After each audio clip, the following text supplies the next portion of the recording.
Sa tindi ng tuloy-tuloy na pag-uulang dala ng Bagyong Uwan sa Caranglan, Nueva Ecija, ikinatakot ng mga residente ang mabilis na pagtaas ng tubig. Nagpanik na po kami dahil ayan na po ang biglang dating ng tubig. Sobra po ang lakas. Umiikot po yung hangin, kaya natakot po kami ng gusto. 5 barangay ang isolated. Ini-inspeksyon na rin ng LGU ang nawasak na slope protection at gabion wire sa Caranglan River pati approach slab ng Baluarte Bridge. Nag-scar po yung ilalim ng ating approach slab para po kung makikita po natin, wala na pong laman yung ilalim ng ating pavement. Masyado po, delikado po sa motorista, lalo na po yung mga heavy trucks na dumadaan dito, may tendency pong bumagsak. Sa bayan ng Laur, tumaas din ang tubig sa Bato Ferry River. Pati Bangkeruhan River sa boundary ng Palayan at Bungabon. Sa buong Nueva Ecija, nasa 14,000 residente ang inilikas. Mahigit kalahati ng lalawigan ang wala pa ring kuryente. Kagabi lang po yan, daan nung bagyo. Wala na kaming tubig dito. Ngayon, lumaki na naman. Matindi rin ang pagbaha sa ilang lugar sa Pampanga. Sa Hagonoy, Bulacan, maraming bahay ang pinasok ng hanggang baywang na tubig na may kasama pang mga isda.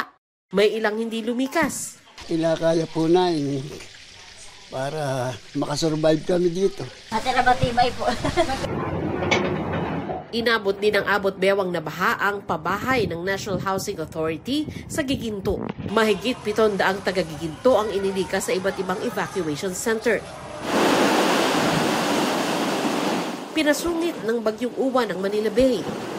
Ang idinulot nitong storm surge, nilamon ang mga bahay at kabuhayan ng libu-libong taga-Tanza, Cavite. Wala ring panama sa alo ng seawall ng Block 2 sa Baseco Compound sa Maynila. Ilang bahay ang tuluyan ang nasira. 10 po anak ko eh. Gusto ko rin magkaroon ng bahay pero ganito nga. Hindi mo rin kasi masabing kalikasan. Nakikano muna kami dun sa bahay na yun. Tapos yung anak kong iba nandun pa sa evacuation. Nasira rin ng bagyo ang floodgate sa Paco Pumping Station. Ayon sa MMDA, posibleng dahil ito sa hampas ng tubig mula sa Pasig River. Kanselado ang mga biyahe sa barko kaya maraming stranded sa North Port. Ang ilan sa kanila naroon na mula pa noong November 6 at 7. Ramdam din sa Quezon City ang matinding ulan at hangin ng Bagyong Uwan.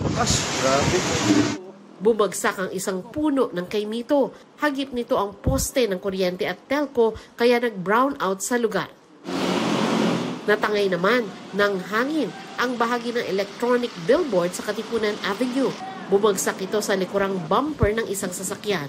Ang may-ari ng billboard nangakong tutulungan ang natamaang motorista at tinigil muna ang operasyon ng billboard.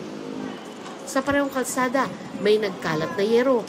Natamaan pa ng yero ang isang motorcycle taxi rider at kanyang pasahero. Dinala na sila sa ospital. Storm surge at high tide naman ang nagpabaha sa Navotas. Apaw ang tubig kahit gumagana naman daw ang navigational gate. Medyo ninervyos na po, tapos nasabay po na walang po na ng kuryente.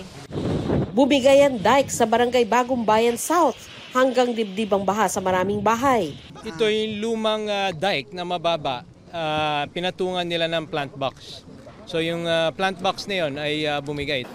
Binisita na ng LGU at DPWH ang nasirang dike na ayon kay Secretary Vince Dizon ay ipagagawa raw ng gobyerno. Sandra Aguinaldo nagbabalita para sa GMA Integrated News.